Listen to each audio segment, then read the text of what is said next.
Welcome to the Deep Dive, where we unlock knowledge. And today we are going to be tackling Jean Arno's Trophies. That's a good one. Yeah, I'm so excited to dig into this one. We've got excerpts from the book itself, Okay. reviews from critics, and even an interview with Arno himself. Wow. I hear this poetry collection is more than just beautiful words.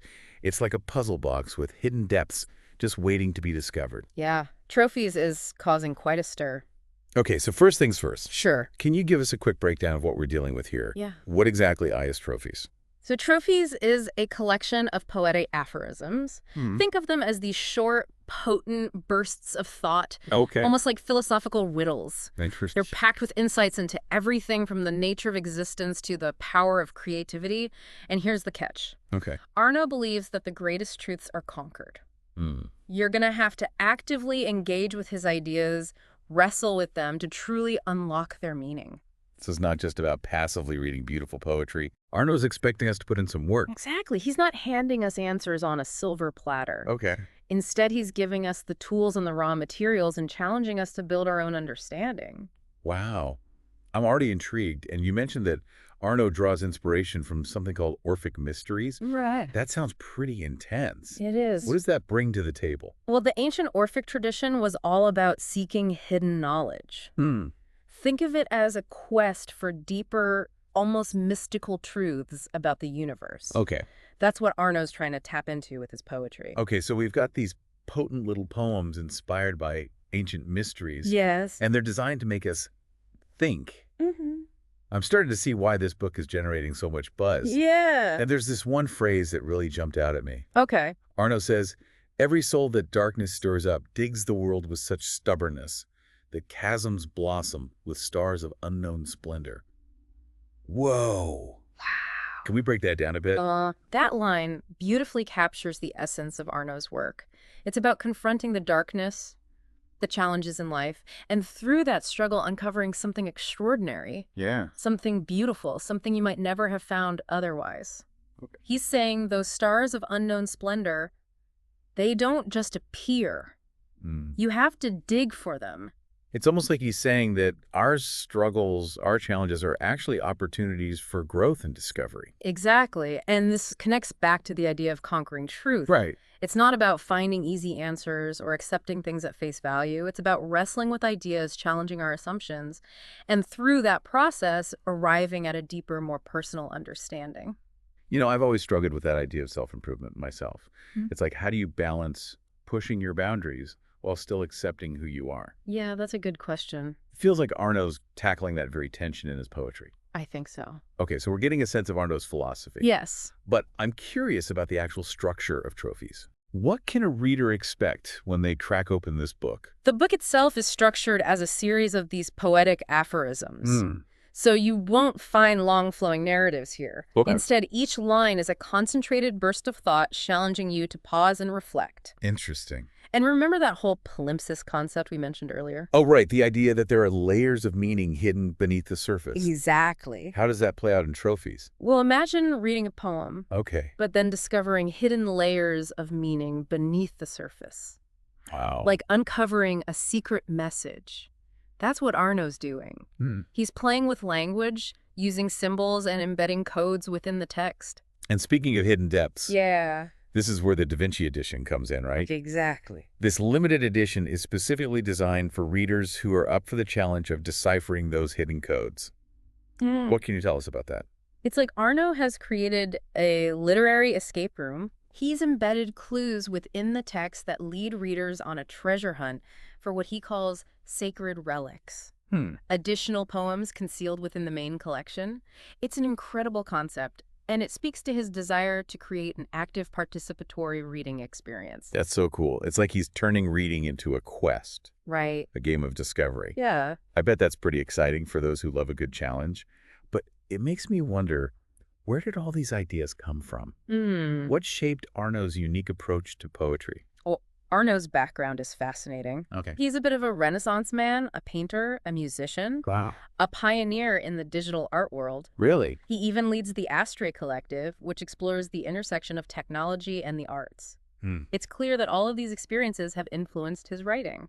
That's wild. It sounds like his creative energy is just overflowing in all these different directions. It is. So he's an artist at heart. Yeah. But what about his philosophical influences? Right. We've already talked about the Orphic mysteries, but are there other thinkers who've shaped his work? One major influence is Friedrich Nietzsche, Okay. particularly his idea of self-overcoming, Hmm. that constant striving to become a more fully realized version of oneself. We see that reflected in Arno's emphasis on conquering truth and shaping the excessive fire of life. I can see that connection. Yeah. They both seem to be pushing us to embrace challenge, Yes. to dig deeper, and to never settle for easy answers. Exactly. It's about pushing the boundaries of who we are and what we're capable of. Hmm. And this ties into another key theme in Trophies, Okay. the idea that humans are at their core creators. Interesting. We're not just passive observers. We have the power to shape our reality, to create meaning and beauty in the world. You know, that idea of creation is really resonating with me. It's like Yeah. Arno is urging us to tap into that excessive fire of life and create something amazing with it. But I'm curious, what do critics think about all this? Right. Has Trophies been well received? One particularly insightful review comes from M. Sratoya, Okay. who calls Trophies a tonic for our times. A tonic. Yes. What do you think he means by that? Sratoya argues that Arno's work is a much-needed antidote to the superficiality and conformity of the modern world.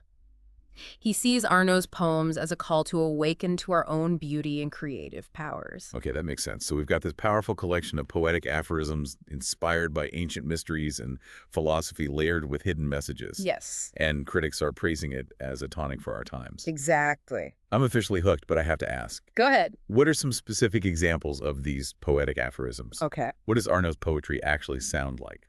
Well, one that really struck me is, in her eyes of sapphire full of light and clarity, desires lose themselves in avid immensity. Wow, that's beautiful. Yeah. I'm already getting a sense of Arno's style. It's so Yeah, no. vivid and thought-provoking. I agree. And remember, each line is packed with layers of meaning. Right. You could spend hours unpacking just that one aphorism. Yeah. Oh, definitely. But let's dive into more of Arno's captivating poetry in part 2 of our deep dive. Stay with us. Okay. Welcome back to our deep dive into Jean Arno's Trophies. I know I have. And honestly, my mind is buzzing. It's like each line opens up a whole new world of thought. Yeah, his work is quite potent. That last one you shared. In her eyes of sapphire full of light and clarity, desires lose themselves in avid immensity. It's just stuck with me. It really is a good one. It's a beautiful example of how Arno blends vivid imagery with profound ideas. He's not just painting a picture with words. He's exploring the complexities of human emotion and desire. Exactly. And it makes me wonder about this whole idea of trophies being a tonic for our times. What makes Arno's work so relevant to the challenges we face in the modern world? Well, Arno seems to be urging us to resist the pressures of conformity and embrace individual creativity in a world where we're constantly being told who to be and what to think. His message of forging one's own path is more relevant than ever. That's so true. We're bombarded with messages telling us what to buy, how to look, even how to feel. It's easy to lose sight of our own inner voice, our own creative spark. Exactly. And that's where Arno's work comes in. He's reminding us that we have the power to choose our own path, to shape our own destinies. That reminds me of a line we haven't talked about yet. Okay. I sculpted in the asphalt of a divine masterpiece, falling tears of basalt adorned with destinies. It feels like he's saying that creativity can bloom anywhere, even in the most unexpected places. You're picking up on something really important there. Arno is challenging us to see the potential for beauty and meaning in everything around us. He's saying that creation isn't limited to traditional art forms or fancy studios. It's about finding that spark within ourselves and letting it ignite regardless of our circumstances. It's like that old saying, make lemonade out of lemons. Right. But Arno's version is way more poetic. And speaking of poetry, I'm dying to hear more. Sure. What other gems has Arno hidden in Trophies? One that speaks to the transformative power of creation is this. An unstoppable force cuts through the wilderness, carving with its light a world of indifference. I love that the imagery is so striking. It's like he's saying that true creativity, true passion, has the power to break through apathy and illuminate the world. Yes. He's contrasting this raw, powerful force with a world that can often feel cold and indifferent. Mm. And it's that force, that creative energy that has the potential to awaken us to something more meaningful. Okay, this is blowing my mind. Hmm. Arno's poetry is so much more than just pretty words. It's like each line is a doorway into a whole new way of seeing the world. It really is. And remember, we're only scratching the surface here. Right. There's so many layers to unpack, so many hidden meanings to discover. Yeah. But at its core, Trophies is about reclaiming our power as creators. So how do we do that? Mm. How do we tap into that excessive fire of life and actually create something meaningful? Arno doesn't offer a step-by-step guide, but his work provides some powerful clues. One key idea is the importance of self-knowledge. He seems to be saying that we need to understand our own strengths, our passions, our unique perspective on the world in order to create something truly authentic. It's like he's urging us to go on an inner journey Right. to discover who we really are and what we're meant to create. Exactly. It's about cultivating that inner awareness and then channeling it into our creative endeavors. Okay, I'm starting to get a sense of Arno's message, but I still have some questions. Sure. We've talked about conquering truth and shaping the excessive fire of life, but how does that actually translate into action? What does it look like to live a life inspired by Arno's philosophy? That's the million-dollar question, isn't it? And I think Arno would say that there's no one-size-fits-all answer. It's about finding what resonates with you personally and then applying those principles to your own life. So it's about taking those abstract ideas and making them concrete, Yes. making them real in our own unique way. Exactly, and that's where the trophies come in. They represent the tangible results of that creative process, the hard-won victories over our own limitations. I'm reminded of that line from the first part. Every soul that darkness stirs up digs the world with such stubbornness that chasms blossom with stars of unknown splendor. Yeah. It's like our trophies are those stars, those moments of brilliance that emerge from our struggles. That's a beautiful way to put it, and it highlights the fact that the journey is just as important as the destination. Right. It's in the process of digging, of wrestling with our own darkness, that we uncover those hidden stars. So it's not just about achieving some end goal. It's about embracing the entire creative process. Right. The ups and downs, the challenges and triumphs, and allowing ourselves to be transformed along the way. Precisely, and that transformative journey is what Arno's poetry invites us to embark on. You know what strikes me about Arno's work is that it's both deeply personal and universally relevant. Yeah. He's exploring these grand themes of creation, self-discovery, and the human condition. Yeah. But he's doing it in a way that feels intimate and relatable. That's a great observation, and I think it speaks to the power of poetry to bridge that gap between the individual and the universal. Arno's poems offer us a glimpse into his own unique perspective, but they also invite us to connect with those experiences on a deeper, more personal level. And that's what makes Trophies so compelling. It's not just about reading words on a page. It's about engaging in a dialogue with the author, Right. with ourselves, and with the world around us. Absolutely. Arno's work is an invitation to think deeply, to feel deeply, and to create deeply. And that whole hidden layer of codes and symbols just adds another dimension to the experience. It's like he's giving us a secret language to unlock a treasure hunt for meaning. Exactly. And this palimpsestic approach speaks to Arno's belief in the power of the mind. He's not just handing us answers, he's challenging us to become active participants in the process of discovery. It's like he's saying that the greatest rewards come from those who are willing to put in the effort to dig deeper, to uncover the hidden gems for themselves. Precisely. And this brings us back to the Da Vinci edition of Trophies. Remember, it's specifically designed for those readers who are up for the challenge of deciphering those hidden codes. Yes, it's like he's created a literary escape room Right. for those who are truly captivated by his work and want to go on that treasure hunt for sacred relics. Exactly. It's a unique concept, and it highlights Arno's desire to make reading an active and engaging experience. But even for those who aren't seeking hidden messages, Right. Trophies still offers a wealth of insights and inspiration. Okay, so we've talked about the big ideas, the structure, the hidden codes, and the critical reception. But I'm still curious about the emotional impact of Arno's poetry. Sure.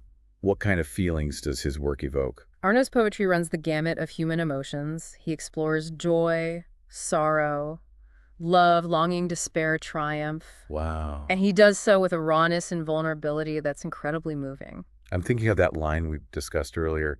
In her eyes of sapphire full of light and clarity, desires lose themselves in avid immensity. Yeah. There's so much longing and passion in those words. Yes, and it speaks to the power of love and connection to transcend our individual limitations. But Arno doesn't shy away from the darker side of human experience either, right? Absolutely not. In fact, he seems to embrace darkness as a necessary part of the creative process. One line that exemplifies this is, resting in the embers, these scintillating hopes rebuild amidst the fires, the dreams of char and smoke. Wow, that's powerful. It's like he's saying that even in the aftermath of loss and destruction, hope can be rekindled. Hmm. Our dreams may be charred and smoky, but they can still be rebuilt. Exactly. And it speaks to the resilience of the human spirit, our ability to find meaning and beauty even in the midst of suffering. And ultimately, I think that's what makes trophies so impactful. It's a testament to our capacity to overcome adversity, to create beauty from ashes, and to find meaning in a world that can often feel chaotic and uncertain. I'm so moved by that idea. Arno's poetry is more than just words on a page. It's a celebration of the human spirit. Beautifully said. And as we move into the final part of our deep dive, I think it's important to reflect on how Arno's work speaks to us on a personal level. What resonates with you? What fire burns within you, waiting to be shaped into something extraordinary? That's such a great question, and one that I think we all need to ponder. But for now, let's take a quick breather and then delve into the final part of our deep dive into trophies. Welcome back to the deep dive. We've been exploring Jean Arno's trophies, and I have to say this poetry collection is really challenging me to think differently about the world and my place in it. Yeah, it's a powerful collection. It's like he's giving us a whole new language to describe the human experience, one that's full of symbolism, hidden meanings, and raw emotion. Right. One of the things we keep coming back to is this idea of trophies being a tonic for our times. Yeah. I'm really curious to hear your thoughts on why Arno's work resonates so deeply with people right now. Well, in a world that often feels overwhelming and chaotic, I think Arno's poetry offers a sense of hope and possibility. He's reminding us that we have the power to create meaning and beauty even in the midst of darkness and uncertainty. It's like he's saying, yes, the world can be a tough place, but you have the strength and creativity to make something beautiful out of it. Exactly. And I think that message is especially powerful for those of us who are feeling lost or disillusioned. Absolutely. And I think another reason why Arno's work is resonating right now is because he's challenging us to resist conformity and embrace our individuality. In a world that's increasingly dominated by algorithms and mass media, it's easy to feel like we're losing our unique voice, our sense of self. It's like we're all being pushed into the same mold, expected to think and act and consume in the same way. Right. But Arno's work is a reminder that we don't have to conform. We have the power to choose our own path to create our own trophies. Exactly. And this ties into another key theme in trophies, the power of the mind. Arno seems to be suggesting that our thoughts, our beliefs, our creative visions, they have the power to shape our reality. I'm reminded of that line we discussed earlier. May my mind enrich with infinite light the deepest darkness of an eternal night. Oh, yeah, it's a good one. It's like he's saying that even in the darkest of times, our minds can be a source of light, of hope, of transformation. That's a beautiful interpretation, and I think it highlights the fact that Arno's work isn't just about escapism or fantasy. It's about engaging with the world, confronting its challenges, and using our creativity to make it a better place. And that idea of using our creativity to make a difference really resonates with me. I think a lot of us are searching for ways to make a positive impact on the world, but we're not always sure where to start. Arno's work suggests that the first step is to tap into our own creative fire to discover what makes us unique, and then use that to fuel our actions. He's not necessarily prescribing a specific path or set of actions. He's more interested in empowering us to find our own way. That's so important. Yeah. It's not about following someone else's blueprint for success or happiness. It's about figuring out what works for you, what lights you up, and then going after it with everything you've got. Exactly. And that journey of self-discovery is what Arno's poetry is all about. He's not just giving us answers, he's asking us questions, provoking us to think deeply about who we are and what we want to create in the world. And those questions can be pretty unsettling at times. I mean, we've talked about this idea of conquering truth, but what does that really mean in a practical sense? How do we actually go about conquering anything, let alone truth? Well, I think it starts with a willingness to question our assumptions, to challenge the status quo, and to embrace the unknown. It's about being open to new experiences, new ideas, and new perspectives, even if they make us uncomfortable. It's like we have to be willing to step outside of our comfort zones, to push ourselves beyond the familiar in Yeah. order to discover something new and meaningful. Exactly. And that journey of exploration can be challenging, but it's also incredibly rewarding. It's in those moments of discomfort, of uncertainty, that we often make the most profound discoveries about ourselves and the world around us. And speaking of discomfort, I think that's one of the things that makes Arno's poetry so powerful. He doesn't shy away from the darker aspects of human experience. He explores themes of loss, heartbreak, and even despair, but he does so with a rawness and vulnerability that's incredibly moving. You're right. Arno's work isn't all sunshine and rainbows. He doesn't sugarcoat the human experience. He embraces its complexity, its messiness, its beauty, and its pain. And I think that's what makes his poetry so relatable. It reflects the full spectrum of human emotion, not just the happy, shiny parts. And that honesty is so refreshing. It's Yeah. like he's giving us permission to acknowledge our own darkness, our own struggles, without shame or judgment. Exactly. And I think that's one of the most important messages in trophies, the idea that we're all in this together. We all experience joy and sorrow, love and loss, triumph and defeat. And it's in those shared experiences that we find connection, empathy, and ultimately a deeper understanding of ourselves and the world around us. This has been such an eye-opening conversation. I feel like I've learned so much about Arno's work, about poetry, and about myself, and I know our listeners are feeling the same way. Me too. Before we wrap up, I want to leave our listeners with a final thought, a challenge inspired by Arno's work. If, as he suggests, art is about shaping the excessive fire of life, what fire burns within you and seeks to be expressed? What will be your trophy? That's a great question. Go out there, explore trophies for yourself, and most importantly, embrace your own creative fire and shape it into something extraordinary. Until next time, a happy deep diving.